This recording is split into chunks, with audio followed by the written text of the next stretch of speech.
This video is a continuation of lesson 1 in November 25th of part 1, chapter 1, Tzimtzum and Kav.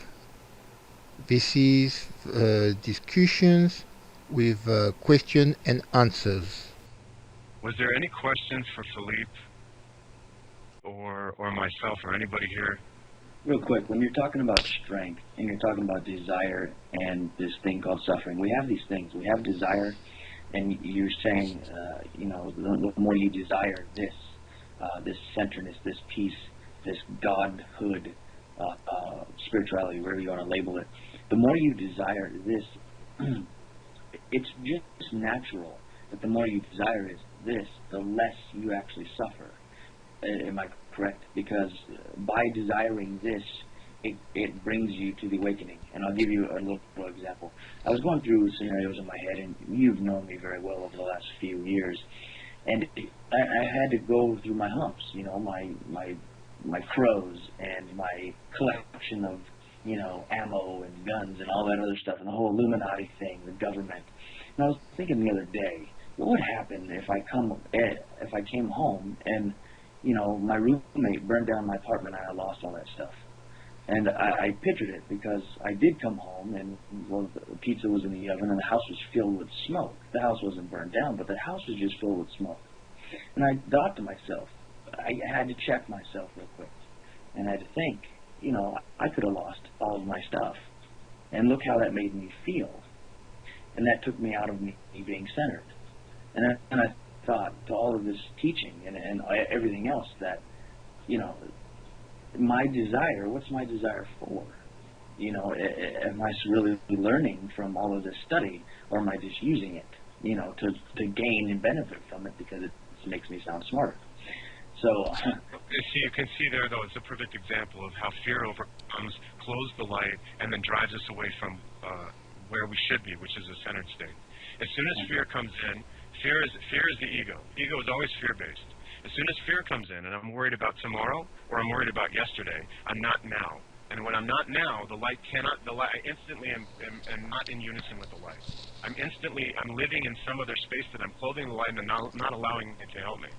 So every single moment that we do this, and believe me, we do this a million times a second, okay, and that's the purpose of growing infinitely, is to keep getting away from this.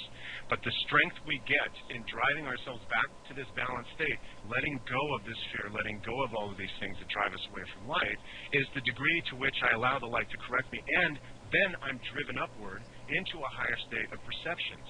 And these higher states of perceptions, called knowing, the closer I get to the Creator, brings me much less suffering, because it's actually driving me away from the lower desire. It's lifting the lower desire up. And the lower desire is the thing that's causing the suffering in the first place. So the goal is to get the lower, strong desire up closer in the parts of Fem, up closer in the spiritual bodies, so that it weakens that need, and I find peace. Okay? This is the idea in the yogic circles of having the light heal to the point that it's lifting them up to there's no desire, the idea of no desire. And of course this isn't really achievable because it's infinite, but the idea is to lessen and weaken that using of light for fears and for needs and for wants and for all these mindless things that keep us in a cyclical trap, and these things are the things that cause us suffering, because the minute that I need, I grasp, and then I need again, and I'm in a loop. Now I'm in trouble. The same thing with fear. When fear strikes, I fall into this thought pattern, and it creates, etched within my brain, a river, and that river seems to be stuck now. So I have to correct that. I need to, as soon as I hit fear, as soon as I hit something that drives me away from my center, I need to go back. And every time that I go back to this centered space, every time I go back to this balance, the light is creating a new path, a straight and narrow path that doesn't curve and twist all over to the left and right. It stays straight. I'm etching in the straight path that goes directly from the lower to the upper in peace, unity, and harmony. So this is a correction process. This takes work and effort, but all I have to do is go back, and the light will come then at that point and revive me, lift me, and heal me in all sorts of ways. So once we understand that easy process of coming back to center, Every time fear, every time some desire drags me outside of my center, I come back to it. It gets easier and easier because I'm allowing that new path to be generated, that new sight, that new small and narrow path to be generated within me where I can reside. I'm building a home.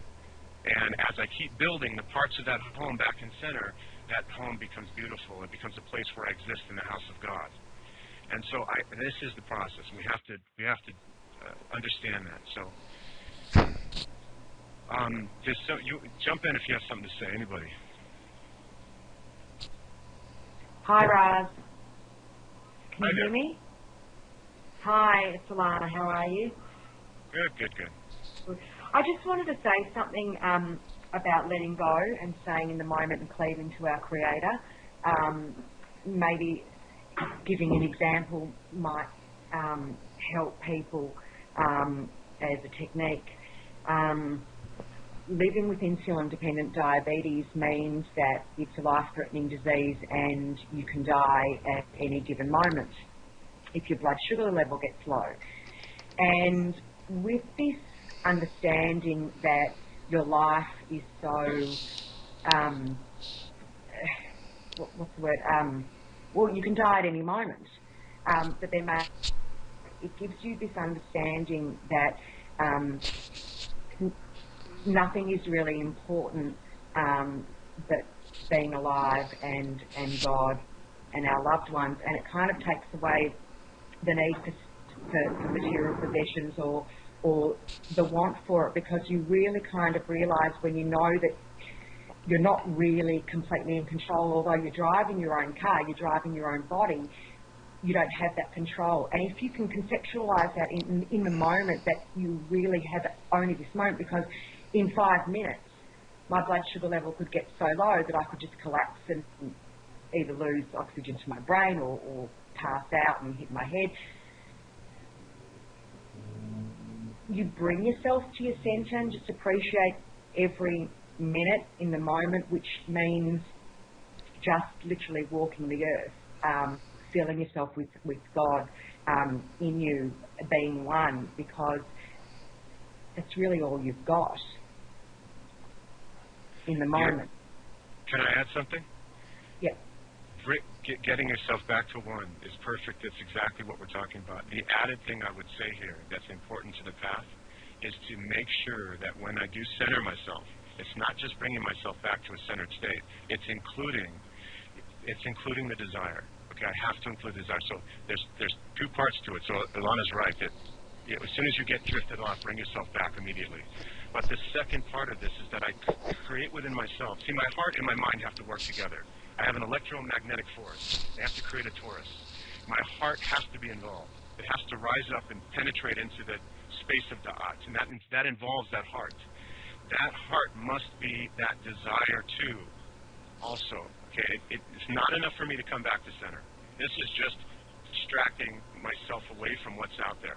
It's also creating within myself the strength and desire, that polarity and vibration to achieve cohesion. That's very, very important. Without it, you will not get anywhere. You'll simply just be putting off your troubles. That's not the point. Well, that's exactly right. And when you're putting off, becoming centered in your mind and heart in the moment is because, how can I explain it? You're so filled with joy in the simplicity of being alive, because you know that it can be taken away from you in the next moment. You're filled with this love because that's all you've got. You're alive because it can be taken away from you. So you're removing all of these layers of everything that confuses us, everything that it's emotional saying it because of the diabetes. But, you've got to live in joy. And that joy comes from really focusing on the fact that you can be taken away in 5 minutes or tomorrow. Forget tomorrow, forget the next minute. Just in the moment, love as much as you can. You do. Die any minute. So when you look at the trees and you have this fundamental joy for life, you have a fundamental understanding that that it's you and the Creator, and you're alive. It's hard to understand unless you're in it. You know, when your life is that life-threatening. But I'm trying to use the example of having the diabetes, of saying, forget about the fact that you may be alive tomorrow, because you may not be, and everybody knows you can be by a bus tomorrow. But really, if you can try and understand, have that appreciation of being alive, you will cleave to your Creator, because you're kind of dependent but not dependent, if that makes sense. Yeah, so you're just filled with this innocence of joy of just being alive. And I think if people just forget about tomorrow, I mean, you can't, but just try and live in the moment more of the fact that we're really not in control, that can help people. Yeah, absolutely, yeah, right. So, I mean, it's like, you know, you take a situation you're in that would be seemingly terrible or devastating and making it into a beautiful blessing, which is awesome. I love that. It is a blessing, absolutely. Don't let yourself suffer with anything that's going on in the moment around you, because if you're alive, it's all good. You know, it's going to go. If I might be sick, but you know what? I'm going to be better later. It doesn't matter. You're alive, and that's pure joy. Sure, absolutely. I mean, the beauty of it is that if I go back to the fact that this is sort of a blessing in my eyes for you, because it gives you such a great release of seeing things for how they fundamentally are. But most people don't get that. They don't get that gift. I don't want to say gift in a disparaging way. I know that it's very difficult. I'm not saying. No, it hasn't been easy, but I don't suffer with it, because you know, I'm still alive, and we don't have our control ultimately whether we're going to live or die at any given moment. But at 21, I got diabetes. I'm 39 now, and I went from thinking I was invincible to being told, well, you've got to have injections, you know, for the rest of your life until we find a cure, or you'll die. And it took me from being a 21-year-old who was just interested in going out and partying and have fun and just living life and enjoying the moment, right? That way of living the moment, to understanding in like an old person's mind of appreciating life in the moment, because you could die at any moment. So it completely changes your way of thinking. So when you realise that it's the end of your life, as an old person, but you're not, you're still young, you're still in your 40s or 30s for everyone now. What I'm saying is, if you can really get into the mind of the fact that we could die at any moment, then the appreciation of being alive, of waking up and hearing the birds, it's like, wow, that is so beautiful. That is just so beautiful. The trees, the ocean, oh my God, you know, you're in wonderment and awe of everything. And it's because it can be taken away from you at any moment. So I think that's something that try and bring in at every moment, you know. Well, you know, every single day I die, right? So that's the point of appreciation and understanding what we're given, and the relationship and all the other things that go along with it. I think it's phenomenal. It's good. We have to come back to center, just like Ilana said, and then build that desire to cleave and drive upward and onward, and let the light come and bring us up. If we continue to do that, in quantity and quality, we make huge leaps and strides spiritually. It drives us into huge new states of consciousness, huge new states of connection, and that's what the path is about. It's about overcoming ourselves so that we can allow the light to do what it's supposed to do, which is to heal us and bring us into it. And that's it's a pretty simple path. It's not complicated, although it seems that way sometimes. We just return yourself and desire. Return yourself and desire. Desire to give, bestow, desire to change, desire to be brought up into it. And as you do this, you will see amazing results in your life. Because once you get out of the way of that light, and you let it affect you, all the things outside start to get cleaned up and corrected and fixed. The whole outside world gets revived and energized, and all things start to fall into place. It's like the old axiom, seek first the kingdom of heaven. It's very true. It goes back to the Egypt philosophy, that once we allow the light to come in and work, the light gives us everything we ever need. It sets us on our path, and we're able to go and bestow to the world in the correct function.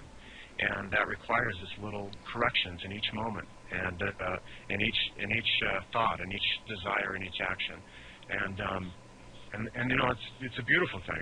It brings us to a great sense of love and connection and all sorts of other benefits. So anyway, I like to add something because this is a concept that this is the as if it was your last, and like you were saying, but the creation is the renew the creation each day. Come on, when I go to the at night and in the morning when we say that it's a new day of creation.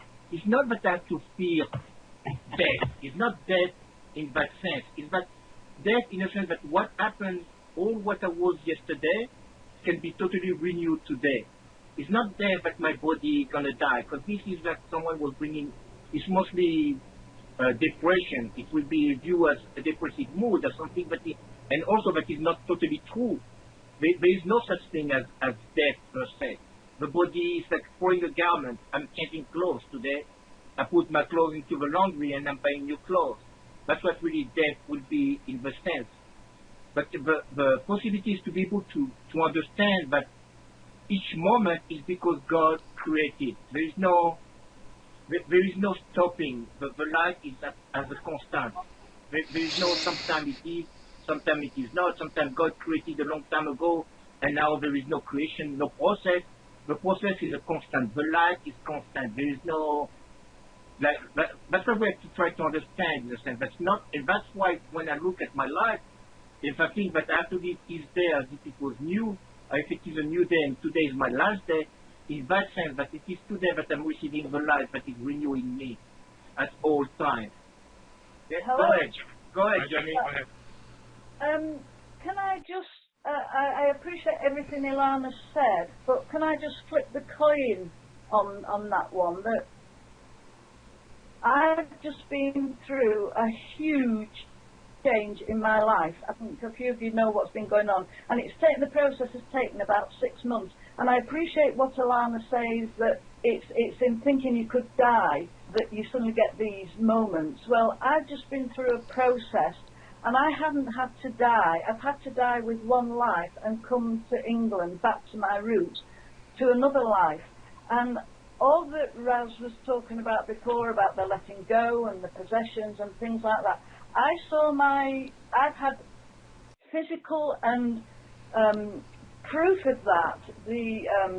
From above, I've been helped more than I could ever have imagined. I saw my van go off and leave half my furniture in my old house, and I just despaired at what I was going to do with it. And I suddenly thought, I don't really want it, I don't care. And I gave a lot of stuff away. I gave a lot of stuff to a pony around the corner. I've got boxes and boxes of possessions here in this new home in England, and I don't even want to open them anymore because I don't need them anymore. I am so joyous and happy having gone through a process. I appreciate what Alana says, that if you think you're going to die, but I have lived through a process that 2 years ago when I started the Kabbalah course. I heard all this stuff, and reading what we've read tonight meant absolutely nothing to me. I have lived through that process. I am living proof that it can happen just as Raz says, and just how it's so easy. You've just got to let go. It has been a difficult process. It's been a long, hard road, but at the end of 2 years hard work, have seen 3 or 4 months of actual living what is being taught can happen. And I just wanted to share that with you, that if I can get to that point, then anybody on this planet can get to that point, because it was a wonderful experience and joyous, and I've been so happy since I've been here. I could almost cry with happiness. I won't say that I've been and see the spirit worlds or anything, but I'm so joyous and happy in the thought that I was helped by God. I was seeing that this transition went smoothly and beautifully, and I don't have to think I'm going to die to feel like that. I have seen it and felt it with my whole being in this transition from France to England. And I'm sorry if I've gone on, but I had to tell you that because it works. No, I agree with you, Joni, and there are different paths, absolutely, to this understanding. Going through the death experience, I think what we're coming to is the point of non-attachment. Absolutely. I'm not attaching anything now, Ilana. I don't want half the possessions I've got. I've got to try and now think of how I can get rid of all what I've got. I left half of it in France and I'm delighted because of that. Because I don't have to get rid of it here. You don't need possessions. You need knowing that God is with you, helping you, and if you just open up, and I can't wait now to try and open up to some more light, because I've seen the truth of what I've had so far,